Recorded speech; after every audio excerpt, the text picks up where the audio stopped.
Hey guys, welcome to my channel.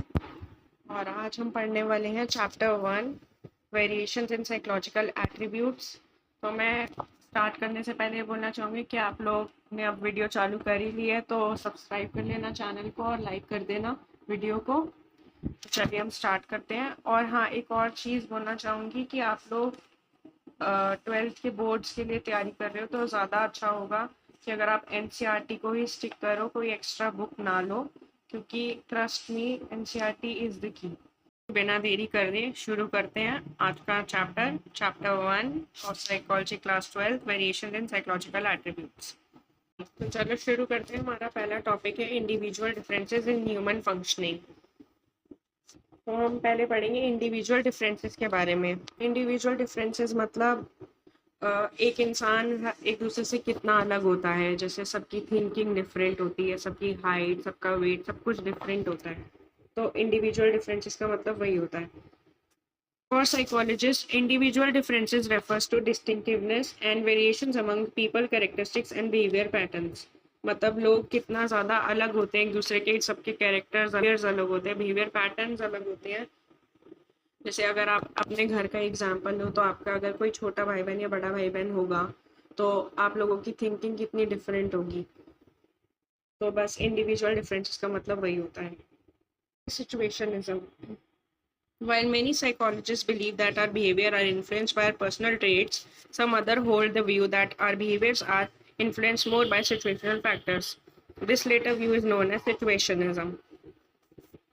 बहुत सारे psychologist हैं जो कहते हैं कि हमारे जो इन्फ्लुएंस करते हैं हमारे बिहेवियर को, जो हमारे पर्सनल ट्रेट्स होते हैं। बट कुछ साइकोलॉजिस्ट ये भी मानते हैं कि हमारे जो पर्सनल बिहेवियर्स हैं या ट्रेट्स हैं वो ज़्यादा इन्फ्लुएंस होते हैं सिचुएशन से। जैसे for example, a person who is generally aggressive may become submissive in presence of his और हर बॉस। तो मतलब अगर एक इंसान जो हमेशा ही गुस्से में रहता है, बहुत ही ज़्यादा मतलब लड़ता रहता है सबसे, लेकिन अगर उसकी जॉब कहीं पर है और उसका बॉस उसके सामने आएगा तो वो भी सबमिसिव वे में उसके सामने बिहेव करता है। तो मतलब सब ये सिचुएशन के ऊपर डिपेंड करता है, सिचुएशन के ऊपर, सर्कमस्टेंसेस के ऊपर, in which one is place influence on one's behaviour. मतलब किसी एक इंसान की वजह से दूसरे इंसान के ऊपर क्या बिहेवियर इन्फ्लुएंस हो रहा है और जिसकी वजह से वो उस सिचुएशन में वैसा बिहेव कर रहा है। Sometimes the situational influences are so powerful that individuals with differing personality traits respond to them in almost the same way. मतलब कई बार ये सिचुएशन फैक्टर्स इतने ज़्यादा स्ट्रॉन्ग होते हैं, इतने पावरफुल होते हैं कि अगर कोई भी सिचुएशन मतलब हो जाए, अगर से बहुत ही टाइट सिचुएशन हो गई है, तब भी वो बंदा उसी वे में रिस्पॉन्ड करेगा जिस वे में सारे रिस्पॉन्ड करेंगे। जैसे कि आपने ऊपर पढ़ा कि एक ऑफिस में अगर एक बॉस है तो अगर जितना भी इंसान एग्रेसिव है वो उसको उसी वे में रिएक्ट करना पड़ेगा जैसे सारे उस वे में रिएक्ट करते हैं।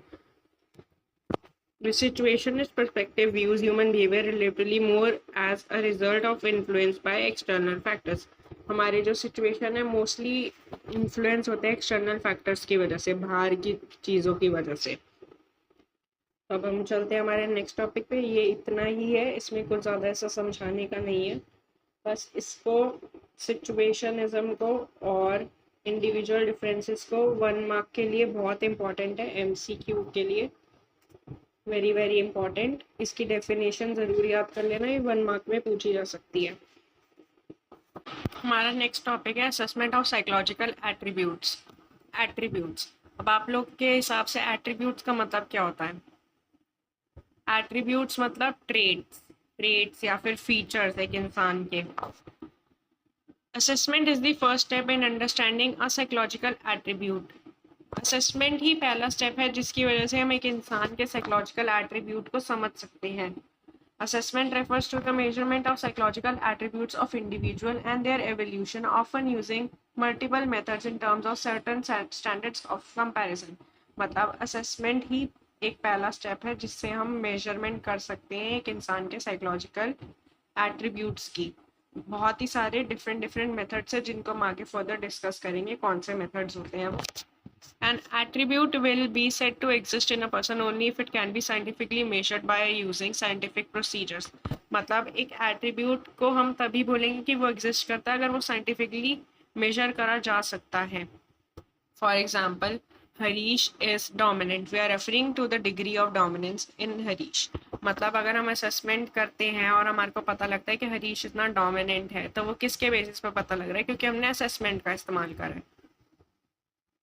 This statement is based on our own assessment of dominance in him. हमने असेसमेंट के थ्रू पता करा कि वो एक डोमिनेंट इंसान है। आर असेसमेंट में बी फॉर्मल और informal, very very important for your 1 marker, informal and formal. Formal assessment is objective, standardized and organized. On the other hand, informal assessment varies from case to case and from assessor to another. मतलब formal बहुत ही ज़्यादा objective होता है, standardise होता है और organise होता है, और जो इनफॉर्मल होता है वो एक इंसान के से मतलब बहुत ही डिफरेंट होता है। हर इंसान जैसे अलग अलग होता है, तो वो वैरी करता है केस टू केस से। Once assessment is done, we can use the information to predict how Harish will probably behave in future. We may predict that Harish, if given a chance to lead a team, will most likely to be authoritarian leader. क्योंकि हमने हमने अभी ऊपर example पढ़ा कि वो एक बहुत ही डोमिनेंट पर्सनालिटी है, तो हो सकता है वो फ्यूचर में आगे बहुत ही ज़्यादा डिक्टेटरशिप जैसा एक इंसान हो या लीडरशिप दिखाए, अथॉरिटेरियन हो बहुत ज़्यादा। The attribute chosen for assessment depends upon a purpose. मतलब हम किस पर्पस के बेसिस पर हम असेसमेंट कर रहे हैं वो भी बहुत ज़्यादा डिपेंड करती है एक एट्रीब्यूट के ऊपर।